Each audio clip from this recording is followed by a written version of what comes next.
Então, aí nós não vamos conseguir mostrar que é por especialidade. Quem não é mais uma empresa especialista.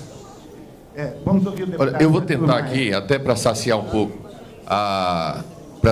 pouco a curiosidade do ministro Caputo, eu vou começar a desnudar aqui o meu parecer, quase um striptease, assim, bem devagarzinho, mas, basicamente, é o seguinte, em relação a esse conceito de especializada, eu estou realmente muito preocupado com isso, e não é fácil construir esse texto, mas a proposta atual que nós chegamos, depois de discutir com várias pessoas, e uma construção que se aproxima ao que me parece muito do que é aqui solicitado, é o seguinte. Primeiro eu vou ler o texto atual, como é que está na lei. O texto atual está o seguinte.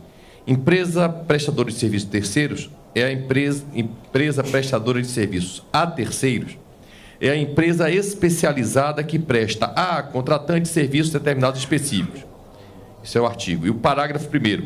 A empresa prestadora de serviços deverá ter objeto único, sendo permitido mais de um objeto apenas quando se tratar de atividades correlatas. Esse é o texto atual.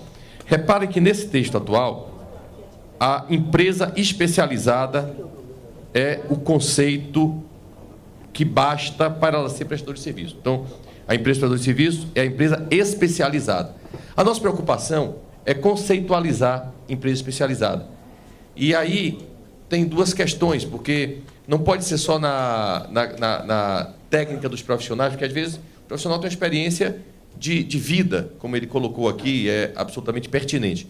Então, o texto que hoje é o que eu pretendo colocar no meu relatório é o seguinte: empresa prestadora de serviço é a pessoa jurídica que possui competência específica comprovada para a consecução de serviços contratados a contratante.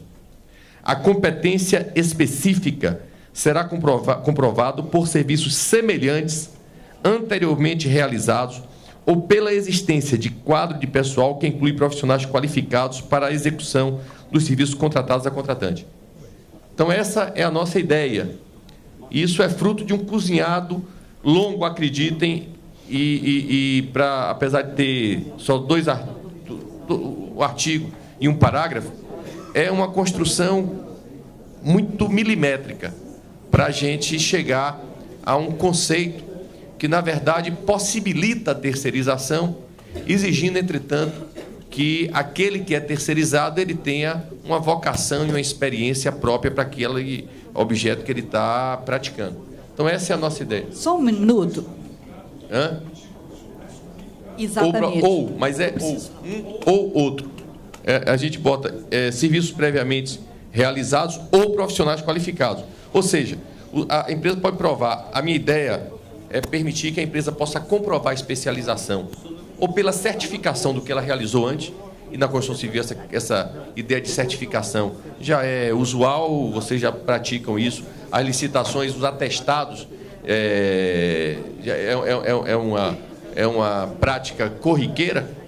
Atestados de execução de obras. Exato, atestados de execução. Ou então pela comprovação técnica do profissional. Exatamente. Então tem as duas opções. Tanto que eu botei aqui a possibilidade do ou um ou outro qualifica a empresa como especializada. Luciana, rapidinho. Eu acredito que o ou aí talvez resolva, porque exatamente nos assustou, exatamente nessa experiência que o Marcelo falou, que nós falamos, mas esse serviço é especializado. Ele falou, não existe profissional qualificado para fazer valeta. Exatamente aí entrou essa questão, que não seria um serviço especializado porque aquela empresa não tinha profissional qualificado, era servente que fazia valeta, não era isso, Marcelo? Agora, se o doutor Antônio Carlos me permitir mais um pouquinho, pode. Eu vou tirar mais uma peça. Então, desculpe. Que é a seguinte, eu acho que... Não, porque é complementar. É complementar. Quando a gente fala da questão da especialização, tem que falar da definição que a gente está dando à atividade correlata.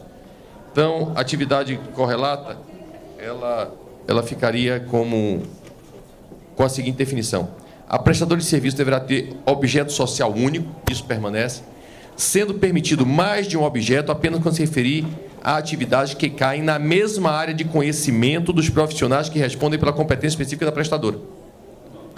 Eu acho que conhecimentos profissionais. Eu acho que isso aí... porque no direito, a gente tem uma conceitualização interessante, que é o chamado conceito jurídico indeterminado. E aí, como vocês daqui, a maioria são engenheiro, deixa eu falar um pouquinho de direito. Todo problema da insegurança jurídica, está aqui um professor na minha frente, mas a questão da insegurança jurídica decorre basicamente de uma construção jurídica relativamente nova, que é a teoria dos princípios.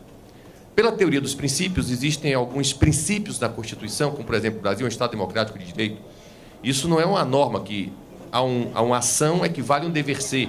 O que é uma norma? Quando você diz, se matar, terá de 12 a 30 anos de prisão. Isso é uma norma. Um princípio, ele não tem uma definição do dever ser correspondendo a uma pena. É diferente. Então, um princípio é dizer, por exemplo, que nós primamos pela justiça social. Essa conceitualização de princípios gerou essa figura moderna do conceito jurídico indeterminado, que passa a dar ao juiz uma possibilidade interpretativa muito mais ampla.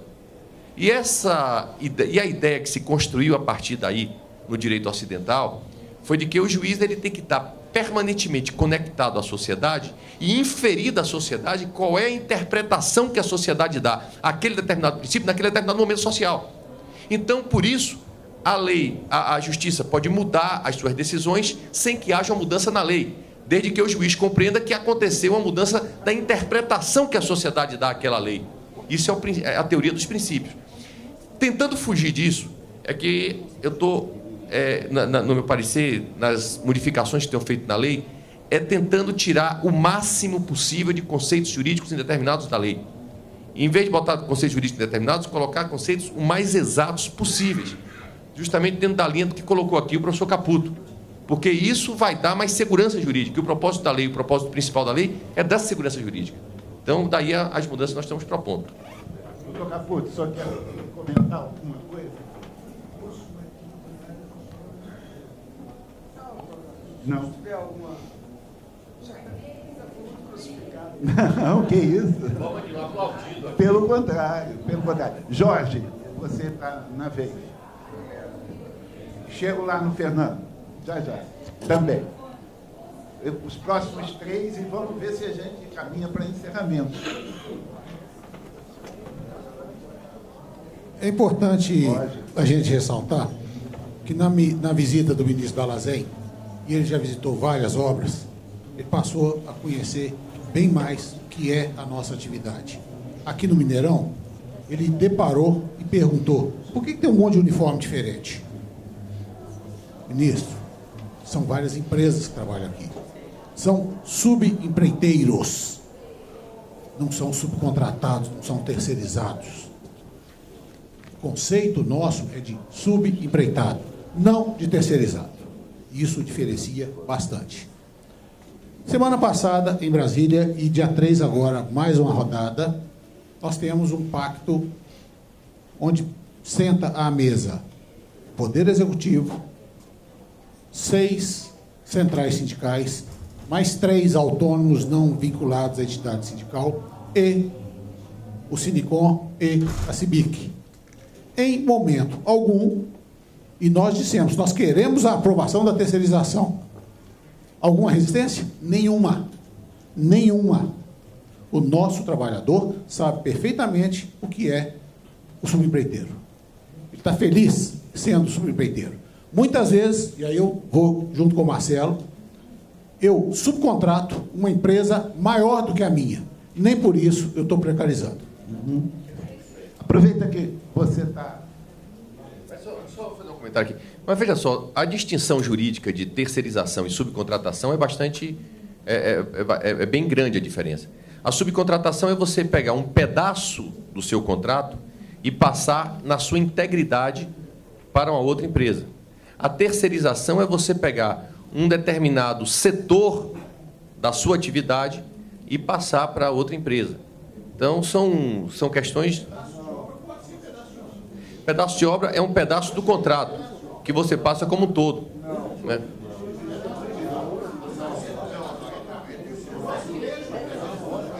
Aí a terceirização. Subcontratação é diferente.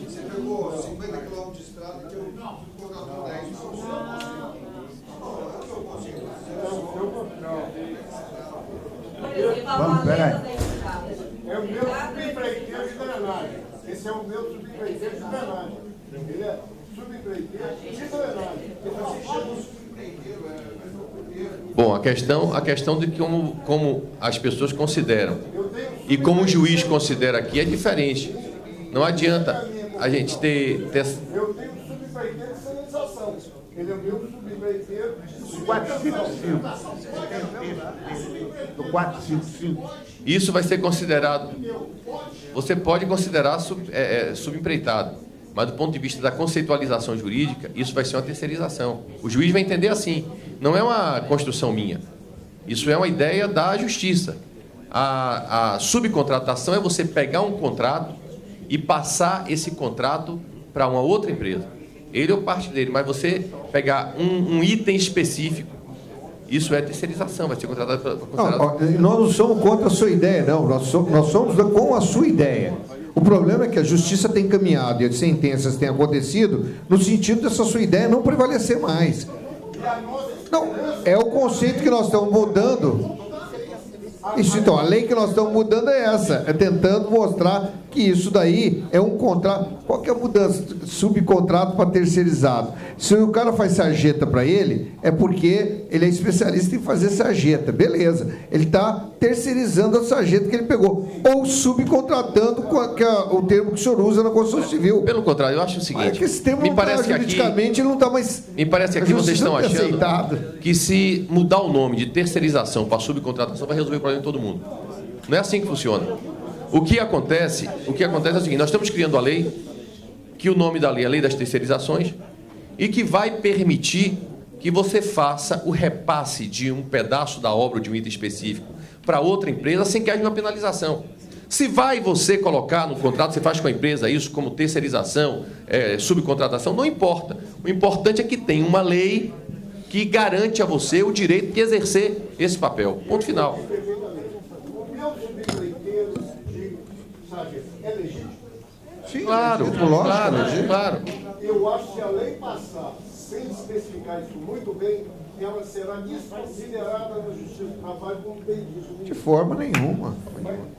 Já tem uma lei de telecomunicação e falou que eles respeitaram. Porque não tem lei. Porque não tem uma lei. Não tem lei. Como tem a lei?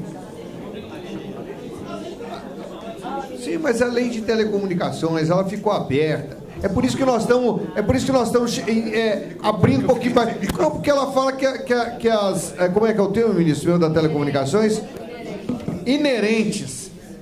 Olha, o que acontece em lei é o seguinte, deixa eu te explicar uma coisa. Eu tenho falado isso muito com o Arthur e ele está melhorando ainda mais.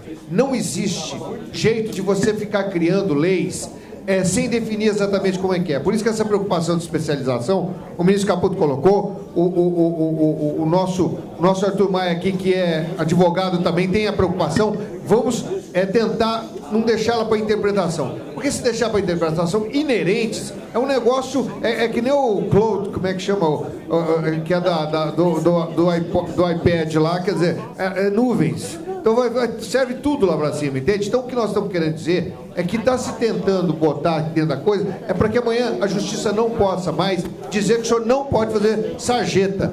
Sarjeta é atividade fim, ou atividade meio, que é a súmula busca, entende? Então nós estamos criando uma lei que acaba com isso. E ela dá essa nova interpretação. Então você vai ter o seu subempreiteiro, que nós chamamos de terceirizados, mas que vai ter a coisa regulamentada. Você vai ter a força de uma lei para regulamentar isso daí. Não vai ter mais questionamento. Olha só, eu penso que é uma questão de palavras, mas que tem sido por nós adotada ante os problemas que as nossas empresas têm enfrentado em todos os estados do país, com os auditores fiscais do Ministério do Trabalho, naquela rigidez de atividade fim, atividade meio. É isso. Atividade meio são só aquelas três que estão no 331. e essa é a interpretação, nós temos tentado buscar uma solução enquanto a lei da terceirização não sai. E ela está no forno há 20 anos.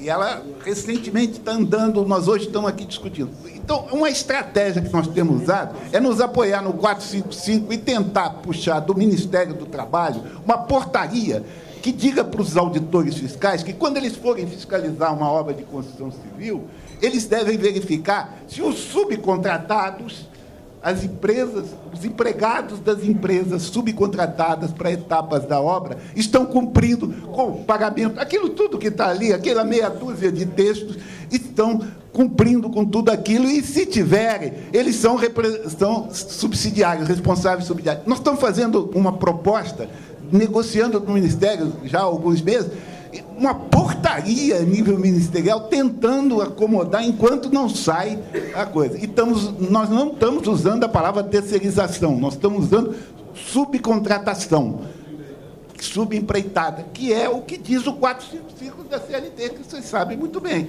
nos contratos de subempreitada, ou seja, parte do princípio que o contrato de subempreitada é uma realidade, não é uma questão que não existe, é uma realidade. Como o Código Civil de 1916 já tinha feito, como faz o 455 da CLT em plena vigência. Plena vigência. O deputado está lendo de atravessado, eu sei. Bom, vamos fazer a última rodada. O Fernando Pinto, o companheiro aqui antes dele, e o Hélio. Rapidinho aqui. Ilésio, da ADM de Goiânia. Ilésio. Isso. E nós somos eleitor e admirador do deputado Sandro Babel, e esse projeto é um projeto muito bom. Na verdade, ele tem discutido ele com toda a sociedade, e ele hoje, na forma como ele está proposto, a gente entende que ele resolveria 90% dos problemas ou mais, né? Agora, claro que a intervenção do deputado Arthur, da forma como ele está colocando, vem enriquecer, vem melhorar.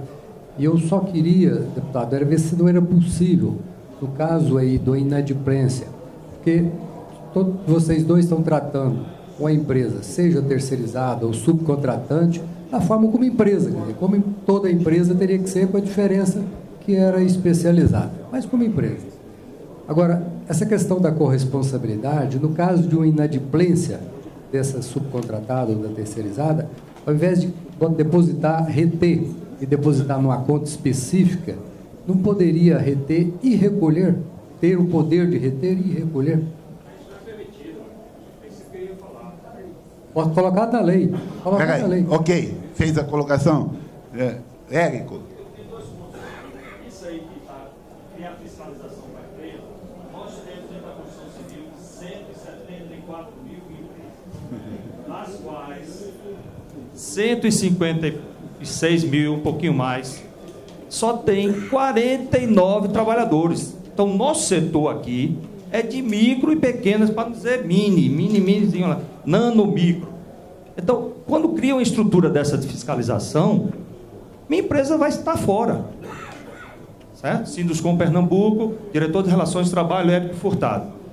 Já tem na lei, quando eu faço uma obra para o governo, quando vai pagar minha fatura, retém 11% de INSS, 1,5% de imposto de renda, não sei o que de PIS, CONFIS, já está lá. Então, bastaria dizer que minha empresa é obrigada a descontar da fatura do meu subcontratado, do meu terceirizado, os impostos. E é feito. Para que você vai criar mais uma obrigação? Você não tem obrigação nenhuma. Não, aí você não tem obrigação. Permita-me, deputado, eu não vou jamais deixar de ser solidário, deputado. Não, pera um pouquinho. Então, eu não vivo com passivo, deputado. Mas você não vive com passivo. Se ele não recolheu o trabalho. Como é que eu vou fiscalizar se o cara pagou a folha dele? Como é que eu vou fiscalizar? Eu vou chegar para os caras dele, antes de juntar a turma dele, dizer, receberam. Pode pagar a fatura. Deputado, pelo amor de Deus. Se eu recolho INSS, se eu recolho os tributos os impostos e as contribuições federais, acabou. Vai faltar FGTS e salário. Tá certo? Eu troco que minha empresa, que tem 14 anos de vida, que tem retido na Previdência do INSS, dos meus contratos, pelo meu capital social. Na hora. É administrativa, eu fico descontando na fatura lá um percentual. No Brasil tem umas aberrações que está lá no INSS, à disposição do governo, meu dinheiro preso e eu não recebo.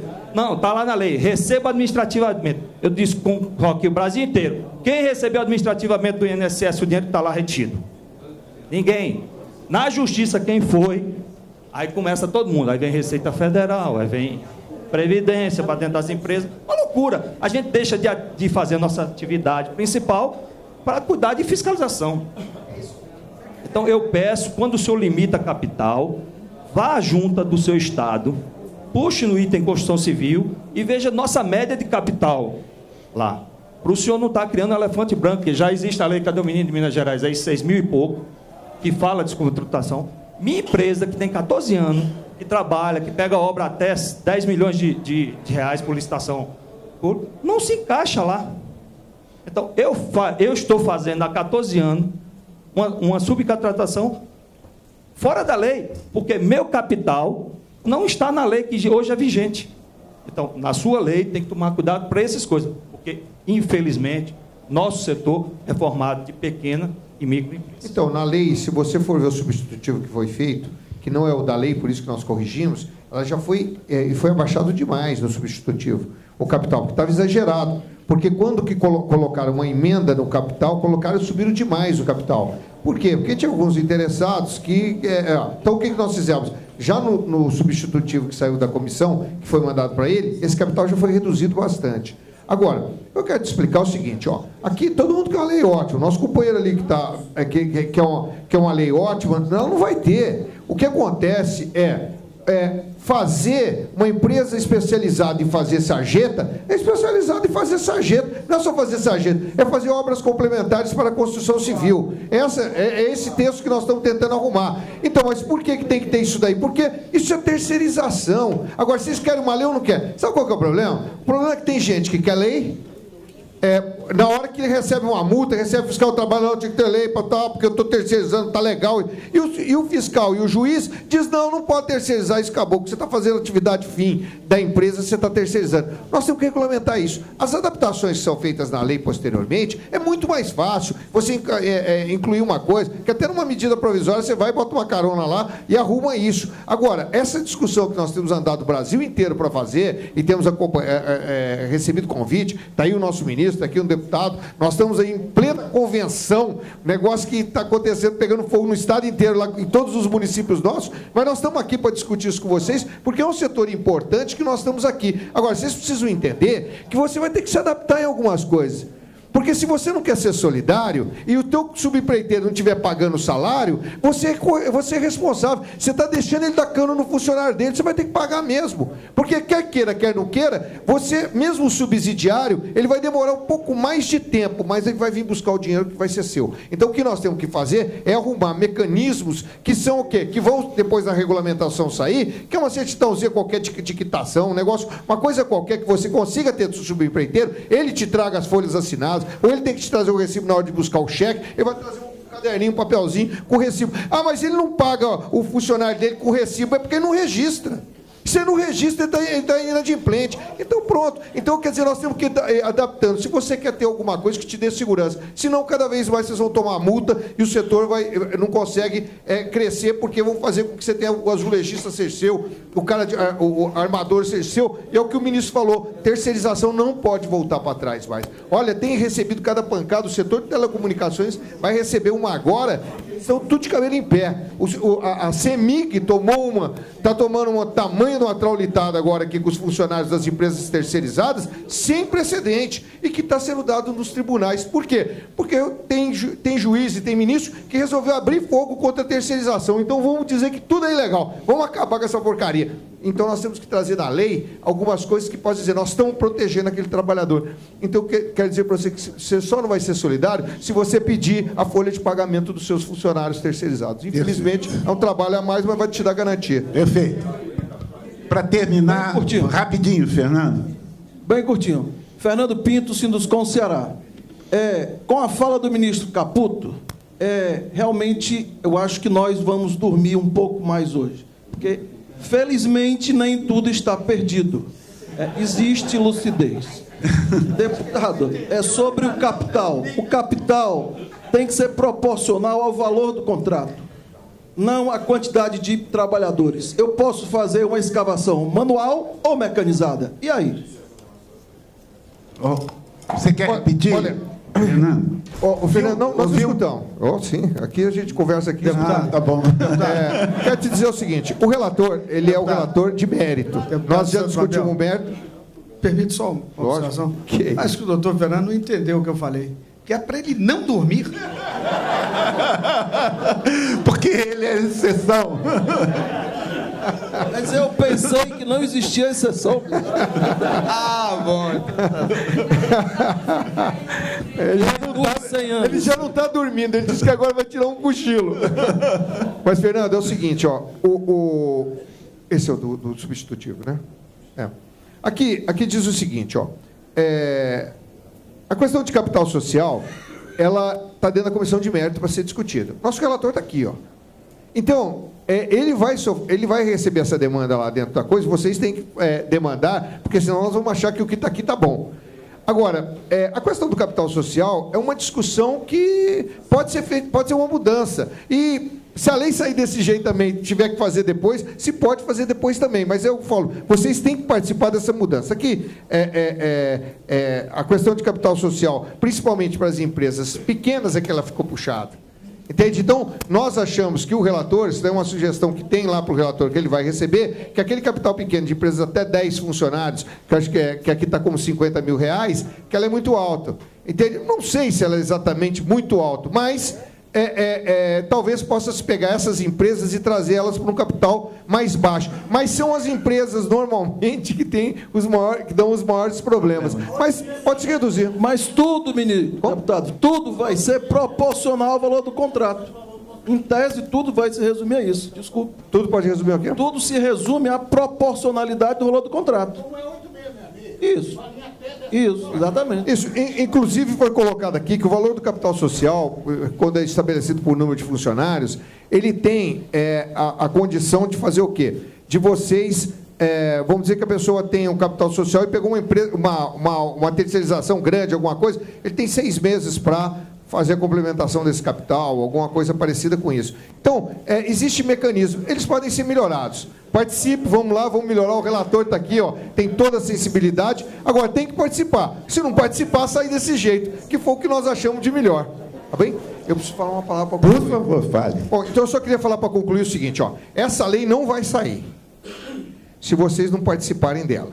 Se vocês não pegarem, não forem lá para dentro do Congresso, não participarem efetivamente de uma lei, da discussão dessa lei, de buscar as bancadas do Estado de vocês, pegar lá na Comissão de Constituição e Justiça e listar quem que são os deputados que são da Comissão de Constituição e Justiça do Estado do Ceará. Está aí, o homem do Ceará ali. O senhor é do Ceará, não foi? Então, você vai do Ceará e vê quem que é da Comissão de Constituição e Justiça, quem lá no Ceará conhece o pessoal da Comissão, conhece esses deputados, visitar o deputado e falar, ó, vai entrar o projeto do deputado Arthur Maia para votar, vamos aí, vamos colocar isso para frente, nós estamos precisando disso, não estamos conseguindo mais ganhar multa, fazer ação efetiva em cima disso. Vocês não vão no Congresso para pedir isso daí. E vocês têm que ir. Ó, ele tem uma influência grande, eu tenho a minha influência, o ministro também tem, só que quem vota é deputado, são 84 membros na Comissão de Constituição e Justiça, se eu não me engano, 64 ou 84. E mais os suplentes são iguais números. Vocês têm que ir atrás deles. O senhor é de que estado? Minas Gerais. Minas Gerais, nós temos alguns deputados ali, por exemplo, tem o deputado o Bernardo Santana, que conversa mais com o homem da Copa, o João Magalhães, são deputados influentes dentro da comissão. Então, mas tem que ir lá falar com ele. Perguntei para ele, João, já te falaram da terceirização? Ele falou, não. Falei, pois é, mas o pessoal vai te procurar. Não, pode mandar procurar. Então tem que procurar. João, ó, é um negócio assim, é importante, vamos votar. Aí o João já vai procurar o Arthur Maia. Arthur, como é que está o teu processo? Ó, não, você me ajuda? Não, vou te ajudar. Pode pôr, porque o meu amigo falou que precisa votar. Isso. Então Não, só de ser mineiro é tudo ótimo. Só de ser mineiro. É mineiro, pô. Mineiro já é bom. Nós lá de Goiás somos descendentes de mineiro, que também somos bons. Mas então, esse trabalho aí que eu queria pedir, presidente, que a gente pudesse... Nós fazemos isso, fique certo, já temos feito. O Cidade Dispara, manda a relação do... a gente distribui. Não. Mas não é assim, esse assunto é mais profundo. Isso aqui... Corpo a corpo. Corpo a corpo. Corpo a corpo. Isso, corpo a corpo. Não, e é organizado, tem que ser organizado, tem que ser assim, ó. Aqui estão esse grupo de deputados, quem é que vai falar com eles? Esse aqui é o A, o B, o C, o D, que vai falar. Falou, não falou? E tem outras associações que nós podemos passar para vocês, que tem interesse, que pode fazer um trabalho conjunto. Pega o pessoal da Abradir, aqui de Minas, pega o pessoal de telecomunicações, pega o pessoal de energia, pega o pessoal de vocês juntos. Vamos visitar um deputado. Vamos lá, ó. Nós queremos fazer assim, assado, cozido. Por exemplo, os advogados trabalhistas, estou olhando ali para o nosso advogado, os advogados trabalhistas estão enfiando lá agora um projeto, querem passar, nós botamos uma assinatura para ir discutir o projeto. É um projeto que assegura os honorários nas causas trabalhistas patrocinadas fora dos sindicatos. Então, o que isso vai criar? Isso vai criar exatamente, talvez, aquilo que o ministro disse, alguma ação coletiva de perdas e danos, ou de coisa moral, de danos morais. Por quê? Porque ele vai passar a receber, que hoje não recebe esse honorário. Vai passar a receber. Eles estão lá fazendo um lobby que você não imagina o tamanho desse lobby que está sendo lá feito, que vai pegar em vocês também. Agora, eu não recebi ninguém, nem de federação, questionando esse projeto. Eu até liguei para a CNI e falei, vocês não estão, isso aqui eu não sei bem. E a CNI é muito ativa, mas é um problema. Então, deixando isso de lado dos advogados, eu quero dizer para vocês que nós precisamos fazer lobby. Nós precisamos ir lá e falar, ó, nós precisamos aprovar esse projeto. Se vocês falarem isso, se vocês pegarem para valer, vai votar, e aí os deputados alguns vão assinar recurso se a CUST não fechar. Vocês têm que localizar quem que é dono daqueles deputados, vão atrás dele e falar, ó, tira a assinatura, como os advogados estão fazendo. Ô, Sandro Mabel, nós somos seu amigo, a outra lá é filha de uma ministra lá, Sandro, minha mãe, você gosta tanto de você, tá lá, tira a sua assinatura daqui. Entendeu como é que é? Então, se vocês colocarem, se tiver recurso, nós vamos passar para vocês a lista de quem tem que tirar a assinatura do recurso. Isso é lobby. Isso é que faz o projeto andar. Então, eu queria pedir essa ajuda para vocês, que se organizassem e ajudassem nós fazermos um bom projeto. Gente, obrigado aí pela... Gente, foi oportunidade. Muito obrigado a vocês. É admirável o trabalho que eles têm feito, verdadeiros missionários em torno de uma causa que eles acreditam e que eu acho que merece um maior agradecimento nosso. Muito obrigado mais uma vez por estarem conosco e muito obrigado ao ministro Caputo. O senhor entendeu que a sua lucidez reanimou as nossas confianças.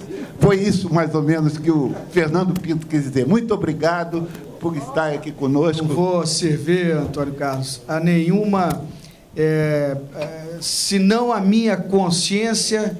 Não tem ditadura de trabalhadores, de empresários, de nada. Vou seguir sempre a minha consciência. Contem, pelo menos, com esse critério nas minhas votações. Esse que nós queremos. É apenas esse tipo de apoio que a gente quer. Muito obrigado.